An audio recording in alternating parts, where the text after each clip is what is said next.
بيكم في الفيديو ده هنتعلم ازاي نضيف انتقالات في الفيديو او ترانزيشن. اعمل لايك سبسكرايب ويلا بينا. انا اسلام مندو بقدم لك دوره او كورس دافنشي من تحت الصفر للاحتراف. يا ريت تتفرج على الفيديوهات اللي فاتت والفيديوهات اللي جايه عشان تستفيد اكتر. في الفيديو ده هنشرح يعني ايه ترانزيشن وازاي تضيف ترانزيشن في دافنشي. بص، الموضوع سهل وبسيط جدا. بيبقى عندنا فيديوهين وعايزين نخلي القط اللي ما بينهم يبقى سلس وسهل وبسيط. نعمل ايه؟ بنشيل شوية فريمات من هنا وبنشيل شوية فريمات من هنا قبل ما نضم الفيديوهين على بعض. بعد كده بنروح على الفيديو هنا وبعد كده بنروح على الفيديو هنا. ليه بنشيل شوية فريمات؟ عشان ترانزيشن بياخد فريمات من هنا وفريمات من هنا.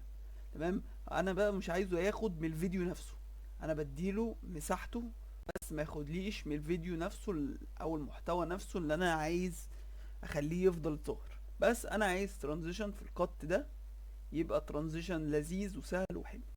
انا في حاجات كتير قوي، في سموث كات، في فيديو. اول ما تيجي عند التول بوكس هنا وتحدد على فيديو ترانزيشن، لو مش ظاهره معاك تروح على اورك سبيس وبتعمل ريسيت يو اي لاي اوت، بيرجع كل البانلز اللي قدامك مكانها، ودي مكان التول بوكس.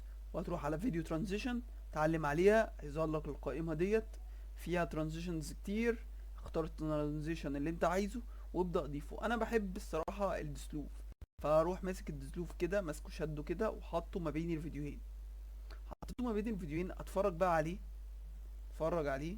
بص، بقى ادى نعومه كده في القط وبقى الصراحه لذيذ جدا. طب تعال نجرب كده ترانزيشن تاني. انا مثلا اشيل الترانزيشن ده او خليه الترانزيشن ده، اشد ترانزيشن تاني واحطه عليه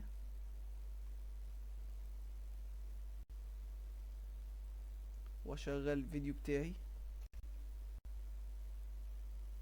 شفت عمل بلور كده دسلوف. كان لذيذ برضو.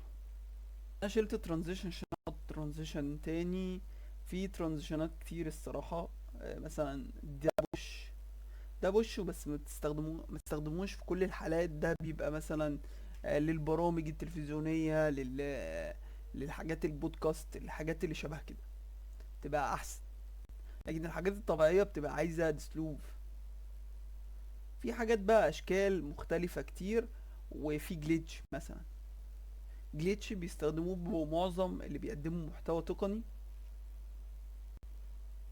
وهو بيبقى شوية نغمشة. لا ده بنا لاب. انا عايز جليتش.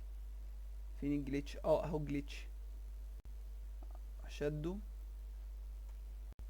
خليه عندي كمان في الفوفريت. النجمة دي خليه عندي في الفوفريت. تمام. عندي الجهاز بعافية شوية.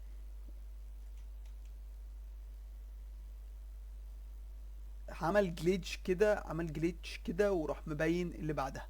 المهم يعني في نقطة كده برضو متكلمتش عليها الفيديوهات اللي فاتت، وانك لو عايز تشوف تفاصيل اكتر في التايم لاين بتعمل زوم ان هنا، او بتك على الت والت والبكرة اللي في الماوس وتقرب او تبعد.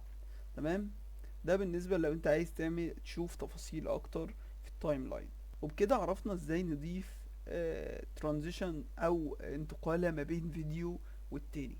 وفي الشروحات القادمة يعني هنتعلم ازاي نستورد انتقالات من بره البرنامج نفسه. اتمنى انك تتابع معايا الكورس لحد الاخر.